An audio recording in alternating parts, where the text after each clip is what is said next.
É meu convidado neste jornal, Francisco Rodrigues Santos, é líder do CDS-PP. Boa noite. Podemos começar por aqui. Saiu tranquilo desta reunião, esteve presente nesta reunião com especialistas, saiu tranquilo dali? Muito boa noite, agradeço o seu convite, Zé Carlos, para estar presente na CMTV e dizer que em tempos de pandemia mandam as cautelas e as prudências, que não haja relaxamentos, de modo a que evitemos uma situação de contágio descontrolado e que o otimismo não seja excessivo para não comprometer todos os esforços que têm vindo a ser empreendidos pelos portugueses nestes quase 2 últimos meses. Na opinião do CDS, nós há muito tempo temos demonstrado preocupação com a paralisação prolongada da economia. Por 3 razões. Em primeiro lugar, porque isto coloca em causa a sobrevivência das empresas, que é quem cria emprego e permite distribuir a riqueza. Segundo lado, porque coloca em causa os postos de trabalho, os empregos dos trabalhadores. E em terceiro, porque torna incapaz a proteção dos rendimentos das famílias. Portanto, o que está aqui verdadeiramente em causa, e cabe ao Governo fazer este exercício, é encontrar um justo equilíbrio, por um lado, entre a segurança da saúde pública e, por outro, a retoma da economia. E aquilo que se extrai de uma reunião como a de hoje, de resto é um entendimento já subscrito pelo CDS há muito tempo, é que é necessário que este levantamento seja feito de forma gradual, assimétrica e controlada, ou seja, já vamos explorar melhor como é que é essa assimetria, porque há várias versões, não sabemos ainda como vai ser exatamente, se calhar sabe mais do que eu desde já. Há uma pergunta que lhe tenho que fazer agora, que é, vamos ficar sem estado de emergência, passamos para estado de calamidade. Como é que vê essa mudança? Até porque, por exemplo, a Assembleia da República e o próprio Presidente perdem poderes neste estado de calamidade comparado com o estado de emergência. Ou seja, há menos controle sobre o Governo. Claro. Confia nisso? Concorda com esta mudança? Essa é uma pergunta muito pertinente, porque pese embora esteja neste momento a ser considerado o fim do estado de emergência, não significa que a emergência no Estado tenha cessado. Nós estamos a braço com uma pandemia que temos que saber combater com todas as nossas energias e com um poder político atuante e competente. Ou seja, quando se fala num desconfinamento, esse desconfinamento terá sempre que ser descafeinado. É um desconfinamento descafeinado. E é necessário que sejam acauteladas da parte da saúde pública medidas que possibilitem uma normalidade possível sem comprometer a saúde pública dos portugueses. O que é que nós defendemos CDS? Tem que haver uma capacidade significativa ao nível do rastreamento dos contactos. Tem que aumentar a testagem, os equipamentos de proteção individual, como as máscaras, têm que ser obrigatórios e têm que ser desenvolvidas plataformas tecnológicas que permitam compatibilizar a segurança com a privacidade, com mecanismos transparentes de controle, identificar os casos de infecção para impedir novos... Acha que o Governo Socialista algum dia prevaria uma situação dessas? Olha, é aí que está o ponto. É que, de facto, o único instrumento constitucional que permite uma limitação dos direitos, liberdades e garantias é o estado de emergência. No respaldo dele, podemos aprofundar plataformas tecnológicas que assegurem estes vetores que eu acabei de referir. E mais, podemos imprimir limitações à circulação de pessoas, como o Governo se prepara para fazer no próximo feriado. Agora, o Governo não pode emitir sinais equívocos, ir alternando entre a euforia e os apelos à moderação. Dizer que vamos retomar a economia, por um lado, proibir a circulação de pessoas no 1 de maio, ou dizer que a CGTP está autorizada a sair à rua para manifestações e os portugueses não poderem estar com a sua mãe no dia da mãe, que é no primeiro domingo de maio, como bem sabemos. Repare, tem que haver alguma coerência. E o Governo, neste momento, tem que desenhar um plano coerente, claro, que devolva confiança e segurança aos portugueses, porque isto não vai correr mal e que não temos que dar passos atrás. Hoje foi notícia, aliás, António Costa disse que estaria pronto para dar um passo atrás caso as coisas corram mal. A pergunta que me surgiu no espírito logo naquele momento é o que justificará o passo atrás, ou seja, qual será o limite em que teremos que voltar atrás. Hoje diz que seria 4.000 internados. Concorda com estes números? Concorda com essa ideia do passo atrás? E em que circunstâncias? Olha, o CDS, desde o início, apoiou a decisão de renovação dos estados de emergência, significando para isso que se mantivessem os pressupostos ao nível do achatamento da curva de contágio necessário para que não haja... Exatamente, foi conseguido. Mas repara, o indicador, o R0, que é a taxa de reprodução do vírus por pessoa, não está abaixo de 1. Isto significa que a situação não está controlada nem contida. Isto é, neste momento nós não podemos cantar vitória, temos que dar passos muito curtos que levem a uma instauração de um registro híbrido que permite acautelar as questões de segurança e de saúde pública com o reatamento da economia. O que é que eu acho que o Primeiro-Ministro deve estar particularmente preocupado neste momento? É elaborar um plano para a reativação da nossa economia. Porque o que é que nós verificamos? É que as empresas precisam de liquidez, precisam de um choque de tesouraria que o CDS propôs. E temos profissões neste momento cujos trabalhadores não sabem como é que vão pagar as contas ao final do mês. Eu sou contactado por barbeiros, por cabeleireiros, por médicos dentistas, por profissionais liberais, como o caso dos advogados, os solicitadores, os organizadores de eventos, as pessoas na área da restauração e do turismo, que neste tempo precisam de apoio do Estado para honrar os seus compromissos e, por outro lado, poder ter uma injeção de dinheiro para fazer face às suas despesas domésticas. Como é que defende, já agora podemos ir por aí, já que vou por aí, podemos ir já por aí. Como é que defende que isso seja possível? Com estes empréstimos que o Estado está não pode ser por isso. A oferecer subvenções, fundo perdido. Então, como é que se pode resolver isso? Permita-me explicar então o plano económico que o CDS sempre rápido que nós sempre brevemente. Olha, para já o Governo deve começar por pagar aquilo que deve às empresas. E à data de fevereiro o Estado devia 543 milhões de euros a fornecedores. Portanto, se o Estado não quer ajudar, pelo menos que não estorve e que pague aquilo que deve. É uma regra, de resto, que se deve honrar nos contratos.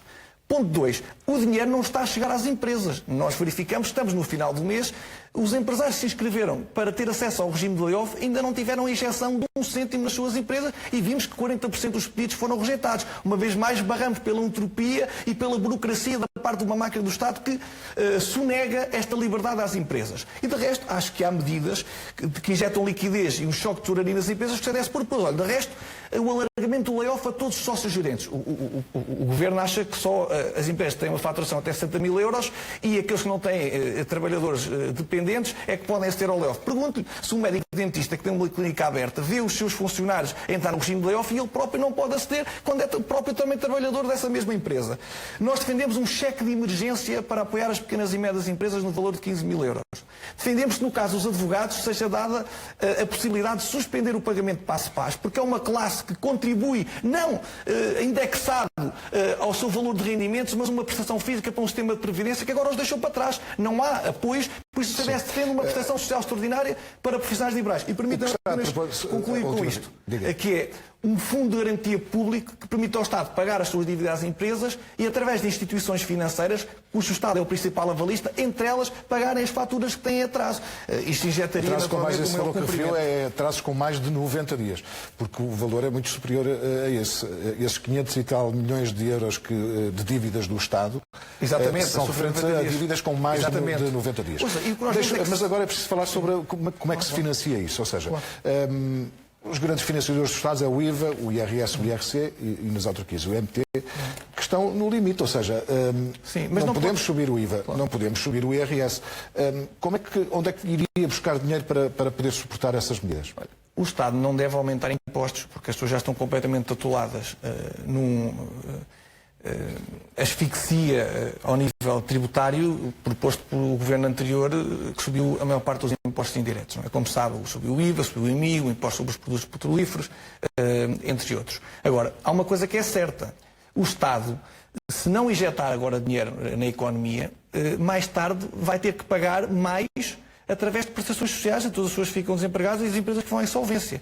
E o que é que nós verificamos? É que 50% das empresas não sobrevivem mais um mês sem apoios adicionais do Estado. E o que nós verificamos é que 600 mil pessoas hoje em dia já recorrem a instituições, como por exemplo o Banco Alimentar, porque não conseguem ter alimentos para a sua própria subsistência. Agora, o Estado tem que canalizar bem os dinheiros públicos e perceber que gastar agora é poupar no futuro. Mas defendia, por exemplo, que o Estado abrisse mais a torneira, digamos assim, ou menos controle e estas burocracias todas que eliminaram várias empresas nestes primeiros dias ou neste primeiro mês e depois fiscalizasse, é isso que pretende, porque aparecem sempre oportunistas em situações claro, destas. Não, tem que haver sempre uma fiscalização ao nível da atribuição destes dinheiros. Mas o que não pode acontecer é as empresas barrarem nas instituições financeiras porque não lhes dão liquidez, porque estão numa situação verdadeiramente periclitante. E estas linhas de crédito que foram dadas pelo Estado através dos bancos têm que ajudar sobretudo quem mais precisa, e não aqueles que têm uma possibilidade de retoma mais visível e objetiva.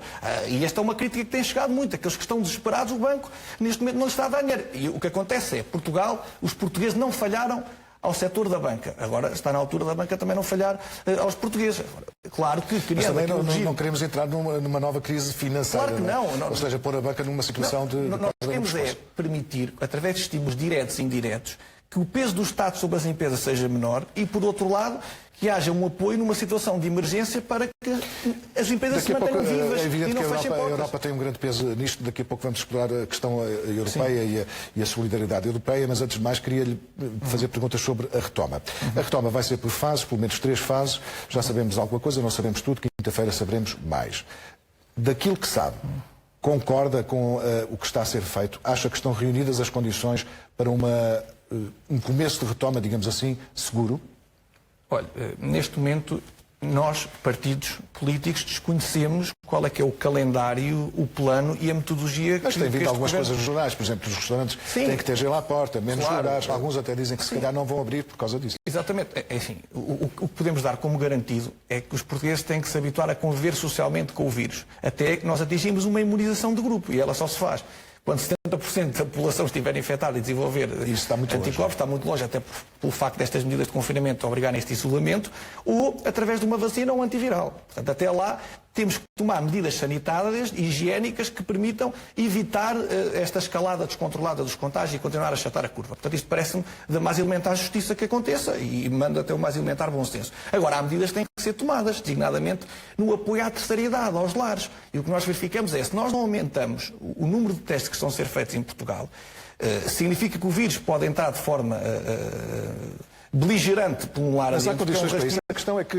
António Costa sempre disse que não faltava nada, mas eu, como jornalista, sempre recebi, ao longo todo este tempo, queixas de pessoas que são médicos, enfermeiros, pessoas dos lares que diziam que não tinham material e não conseguiam proteger as pessoas. A questão é se isso não vai acontecer, porque agora são muitos mais milhões de máscaras, por exemplo, que são necessárias. Claro, máscaras e testes. O que acontece é, quando o universo é muito grande e os meios são escassos, tem que se racionalizar os recursos que se têm e dar prioridade, sobretudo, aos grupos de risco. E quando se fala em lares, fala-se em equipamentos de proteção individual, fala-se na testagem, fala-se no caso de haver um infectado, porque os lares não são unidades de saúde, que haja o devido isolamento, que esse idoso só regresse para o lar depois de ser testado negativo por 2 vezes e que haja centros de acolhimento para permitir a exportação dessas mesmas pessoas que estão infectadas e não colocar em risco as restantes. Isso faz-se com testagem, faz-se com recursos em estoque e faz-se com capacidade técnica e médica para tratar verdadeiramente estas pessoas. O caso também se faz, por exemplo, os nossos profissionais de saúde têm sido verdadeiros heróis, com o espírito de sacrifício, abnegação e resistência têm inspirado todos os portugueses. O CDS propôs que fosse dado um prémio para este trabalho de quem tem encabeçado o combate ao vírus na primeira linha, que não fosse tributado e que houvesse uma majoração das horas extras. Isto é uma maneira de nós também compensarmos e premiarmos todos aqueles que neste momento têm dado o melhor de si para que este risco seja o mais contido. A verdade é que nem sequer o aumento vão receber. É verdade, pelo menos que paguem, não receberam já o aumento e espero que paguem pelo menos as horas extraordinárias, não é? Mas nós vamos mais longe, até ficam uma majoração em atraso. Uma palavra que tem parecido quase que proibida no meio político português é austeridade. Mas, por outro lado, os técnicos e os especialistas em economia dizem que não há recuperação possível sem a austeridade e que, aliás, ela já está a acontecer com o layoff a 66%. Não é? Vamos ter ou não austeridade e como é que se resolve isso? Caso não se lhe queira chamar esse nome, como é que se resolve? O país não pode gastar se não o tem, não é? Vai ter menos impostos, enfim, vai ter um recuo do PIB de quase 10%. Bem, o Estado, em primeiro lugar, falamos do Governo. O Governo tem que encontrar soluções parlamentares, do ponto de vista democrático, que permitam chegar a uma plataforma de entendimento que vise soluções que ajudem, sobretudo, os mais carenciados, os mais débeis e que estão numa situação de vulnerabilidade. Falamos de pessoas, falamos dos mais idosos e falamos daqueles que... Portanto, mexer nas reformas para si não é possível. Não, há linhas vermelhas que para o CDS. Essa é uma delas. Cortes em pensões, aumento de impostos e... subir o salário mínimo é possível? O Governo é que tem que responder a essa pergunta. O salário mínimo foi mexido... Se concorda se o Governo entrar por aí? Eu acho que, neste momento, eu preocupava mais em impedir aqui 3 linhas vermelhas, que não cortávamos pensões que não haveria aumento de impostos e que os preconceitos do socialismo ao comunismo não entravam pelo orçamento adentro e para mais nacionalizações e teses completamente fracassadas em todos os países onde foram implementadas. É preciso, outra coisa é permitir que o terceiro setor, o setor social, neste momento tem meios para fazer a sua missão. Porque esse terceiro setor substitui o Estado em muitas tarefas. E o CDS propôs, por exemplo, que com o aumento do salário mínimo nacional que ocorreu, a comparticipação do Estado para o terceiro setor, misericórdias e PSS, fosse também aumentado. Foi chumbado no Parlamento. E propusemos ainda mais, é que para efeitos de regras de cumprimento orçamental por parte das autarquias, o endividamento para apoiar o setor social não fosse contabilizado. Portanto, o que é que significa? O Estado tem que ser um Estado de parceria. É um Estado que não pode ser monopolista, mas tem que contratualizar até com o setor particular. Sim, mas não deixa de ser curioso o peso do Estado, naquilo que está a dizer, o peso do Estado é um bocadinho... está a ser um bocadinho superior, ou aquilo que pretendia que fosse superior, a um pensamento liberal que o CDS-PP costuma ter mais. Ainda bem que toca nesse ponto. O CDS é um partido humanista. Nós representamos a democracia cristã em Portugal. Nós nunca tivemos conversas draconianas sobre o Estado. Nós mas ser liberal não é ser contra... Não, o CDS tem... Os humanistas. Acredita no personalismo e acredita na iniciativa privada e na liberdade individual. Mas sabe que o Estado tem um papel, mas não seja de regulador e de apoiar os mais carenciados para haver uma verdadeira igualdade de oportunidades. Portanto, está completamente de acordo com a nossa visão da sociedade. Deixa-me perguntar-lhe, falou há pouco em nacionalizações, sabe-se que pode ser possível, em algumas ou necessária, que o Estado entre em algumas empresas para evitar que elas fechem. Talvez a TAP seja o mais visível. É defensável a nacionalização da TAP ou não? Neste momento, eu acho que não se percebe que a TAP, sendo uma empresa que opera já há largos anos a Portugal, que tem mercados estabilizados, precise que o Estado a nacionalize para cumprir o seu objeto social. Agora, como todas as empresas, precisam de apoio por parte do Estado para superar esta altura difícil, onde o setor do turismo e as nossas fronteiras estão praticamente fechadas e estagnadas ao nível do crescimento económico. Agora, o que é que eu acho relevante? Nós não temos que ter preconceitos ideológicos nesta fase. Isto é uma altura de pragmatismo. Temos que ajudar as pessoas, os que mais precisam, os que não têm dinheiro para pagar os seus trabalham pessoas na TAP, ou seja, quando eu digo TAP, falo de 7 ou 8 mil pessoas assim de mas precisam... Por exemplo, a França vai apoiar a Air France com muitos milhões de euros. Claro, mas isso pode criar desequilíbrios até ao nível da Europa, não é? Não, claro, eu não vejo mal nenhum que o Estado apoie essas mesmas empresas. Agora, isso não tem que passar necessariamente por uma nacionalização com a qual nós não concordamos. De resto, não seguimos esse modelo. O Estado já está presente na TAP. Agora, há uma coisa que o Estado deve fazer. Deixe-me só dizer isso, por favor. O Estado deve se concentrar no núcleo essencial das suas funções de soberania, no Estado Social e no Serviço Nacional de Saúde. Hoje saiu uma notícia de um estudo muito relevante que diz que por cada morte de Covid há 4 pessoas que morrem de outras causas. Relativamente ao mês de março até abril, morreram mais 4 mil pessoas e houve menos 122 mil pessoas que correram a consultas nas urgências. As pessoas ficaram com medo. Estão completamente amedrontadas e significa que o Estado não está a conseguir chegar a todo lado. Portanto, um conselho, o Estado se foca nas temos apenas 4 minutos, ou menos até, e temos que falar da Europa e da posição da Europa e a posição de Portugal junto dos seus parceiros europeus. Achou boa ideia António Costa deixar cair as Corona Bonds para abraçar o Fundo de Recuperação? Bem, em primeiro lugar, parece-me que a Europa está a agir tarde e está a apoiar com pouco. Para problemas globais, exigem soluções globais. Ou nós superamos esta crise juntos ou caímos separados. Mas o Fundo de Recuperação também é global, não é? Claro, o Fundo de Recuperação é global. Agora, como disse o Primeiro-Ministro, nós temos que olhar aos detalhes. Esse Fundo de Recuperação, nós queremos saber qual é a parte que fica consignada ao Estado português e de que forma é que essa atribuição de dinheiro revestirá do ponto de vista jurídico. Será um empréstimo, o que obrigará mais endividamento, e há Estados que não conseguem comportar mais endividamento nesta altura. Isto é uma crise global que se abateu sobre o mundo e que o Estado não tem responsabilidade nenhuma. A Holanda propôs um limite de 10% do PIB para o acesso a este fundo, o que daria, no nosso caso, mais ou menos 30 milhões de euros. 30 mil milhões. Isto é uma migalha, por isso eu disse, está a agitar e está a apoiar com pouco. Nós temos que olhar para a magnitude, para o impacto negativo que isto teve à escala de cada economia, quer do ponto de vista empresarial, quer do ponto de vista também social, e a União Europeia tem que fazer face a esta crise, fazendo jus aos seus valores fundacionais, da solidariedade, da cooperação e da coesão social. Demitir-se deste papel é tornar nos dias de hoje a União Europeia um objeto político não identificado que não tem razão de ser. Estamos mesmo a terminar a nossa entrevista e eu gostava de lhe perguntar sobre uma questão, porque o CDS esteve no centro dela, é a minha última questão, que é a posição de Ferro Rodrigues e aquilo que aconteceu na Assembleia da República com o seu deputado, que foi uma chamada de atenção, praticamente. Sentiu ou tem sentido que Ferro Rodrigues não tem sido isento em relação à esquerda e à direita e à gestão do próprio Parlamento? O que é que sentiu naquele momento? Para já senti que o deputado do CDS, João Almeida, teve uma postura exímia, porque o CDS rejeita quaisquer tipos de paternalismo ou de lições de liberdade. Nós somos um partido fundador do regime que instaurou a democracia em Portugal.